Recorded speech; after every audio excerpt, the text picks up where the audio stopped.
right, I am still here at the Bloem show where I'm doing my walkabout, and right now I am at 44 Para, the award-winning store, and I'm here to find out what is it that makes them the ultimate winners. And standing next to me is a member from 44 who's going to take us through and explain to us what is the magic that makes them winners. Sir, good morning. Good day. All right, can you please introduce yourself to the people? Tell them who you are. I'm Sergeant Siklakwe from 44 Parachute Regiment in Parapacking Wing, where we came here in Bloem show to display and explain the capability of 44 Parachute Regiment, what makes us special to other corps. Right? This is our basic parachute, where we start for every person who comes to 44 and trained as a paratrooper. This is our basic static line parachute. Here we have the two sets of parachute, which is the main parachute with a static line on it, as well as a snap hook that has been connected inside of the plane on the cable in order to able to deploy the canopy inside of the container. In front we have a parachute that we call a reserve parachute, which is an emergency. In case of an emergency that occurs while the paratrooper is busy jumping on the air, then he's able to open the parachute, deploy the parachute by his hand, which is trained to do that. And this is how the basic parachute parabed jumper will be displayed, and how he looks. This is one of the way the operational paratroopers are wearing. This is our kit for operation. Awesome. Yes. All right, and then the two gentlemen that are standing here. All right, the next one is our Pathfinder. We have a special platoon in the 44 Regiment Parachute, which we call Pathfinder Platoon. All right. They are there for our special operations. They are the ones who go first and jump first and see that are we going to land in the right place. All right, okay. So they are using a special parachute, which we call them free fall parachute. This is a new parachute that we have in 44 Parachute Regiment, which is called Vortex parachute, which is a free fall parachute.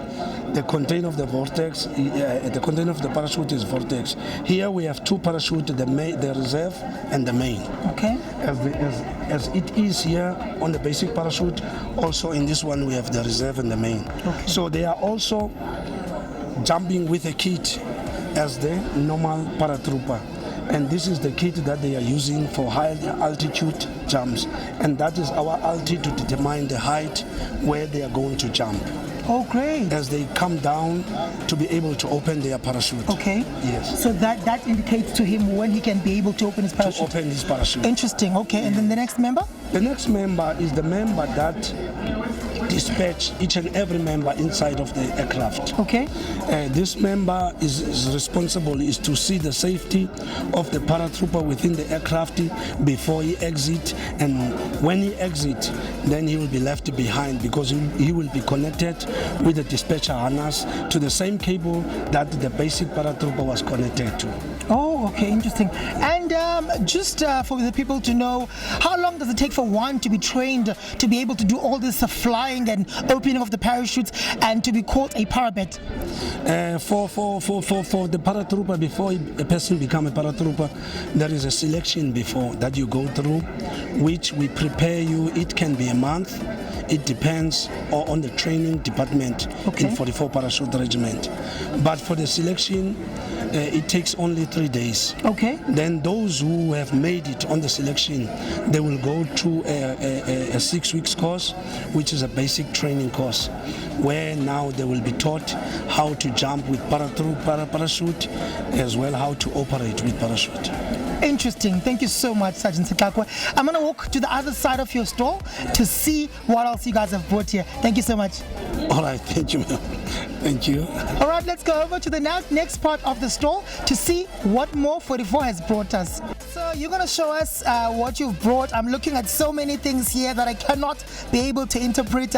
Please introduce yourself to the defense community and then show us what you've brought. Morning, Captain. I'm Regiment Jacobs, Pathfinder Platoon. I'm hereby to showcase showcase what we are capable of. Here, if you check here, we're having the fire station. We're having a survival of 21 days. So all of what you see here, from the condom up until to the potassium permanganate to the steel wool with the battery of the B20, that's how those are the ways that we're making fire. But that's not only what we are doing. We're only having we're having hunting this side. We're teaching guys how to hunt. We're also teaching guys how to skin. So at the end of the day, you must be able to sustain yourself and survive so that you can come back and report back in terms of the operation, what happened at site. All right, Jacobs, I'm interested to know at what part of your training does a member go through the survival phase, learning how to hunt and to be able to live in the bush? Oh, thank you for that question, Captain. In Pathfinder, we're having a cycle. In our cycle, survival is part of our cycle, and our survival is 21 days. We're having 7 days of static survival, then the rest of the days is mobile survival. Whereas in static survival, we do this theoretically so that you'll be able to do it from the class and practically on the ground, so that you can sustain yourself from your BVs up until your fish traps, your elephant boots, up until how to make fire, the skinnings and all of those things, as it goes, like in terms of the importance of what kinds of animals that you must catch so that you can self-sustain yourself while you're there. When the ration packets are finished, with the same snake, I can utilize it now. It goes as food, and it goes as medication. It goes also as in, strengthening our ropes in terms of the ones that were crafted out of the tree, so that it be able that if my body can't swim, I can utilize the same rope, or with the same rope, it can also now works now as a multi-tool for me. Yes. What is going on here? I see knives, I see fire and matches and everything. What is this part now? Yes, Captain. Basically, this is where now our fire station, in terms of how we teach the guys in that 21 survival how to make fire with the steel wool and with the battery of the radio, and how to make fire with the condom in terms of it works like a magnifying glass, so that towards the sun with the heat to your dry grass, then concentrately so, then we're gonna start to have fire. It's longer, but eventually you must make fire because you're surviving. But because you are surviving, then you must have a way in terms of to make fire. With these two combination, with the potassium permanganate, with the glycerin, definitely I know I will have fire in less than 20 seconds. I will have fire. That what I do, little drops of the potassium on my dry grass with droplets of the glycerin on top of the potassium permanganate. With that, I continue doing my job. Then the fire, the combustion is gonna happen. Then I will have fires. We are no longer going with the what you call the gas, because the gas itself, it gives a sense out. Someone who knows the jungle itself will know that it's a foreign object that is there. That's why even the fuel tablets, we're no longer going with them, because of the scent that is giving it away. Yes. Basically the base and stick method. The base and stick method, because of our job of doing establishing the drop zone. The base and stick method at night, it makes sound, and sounds travel very far. That's why. But this is one of the ways that we're making fire, but we're not utilizing it. So we're utilizing that. And when we are doing that kind of fire, make sure we are in the jungle and there's a canopy on top of you. It doesn't help for you to escape and camouflage and conceal yourself, but you're gonna make an open fire where they can locate your location.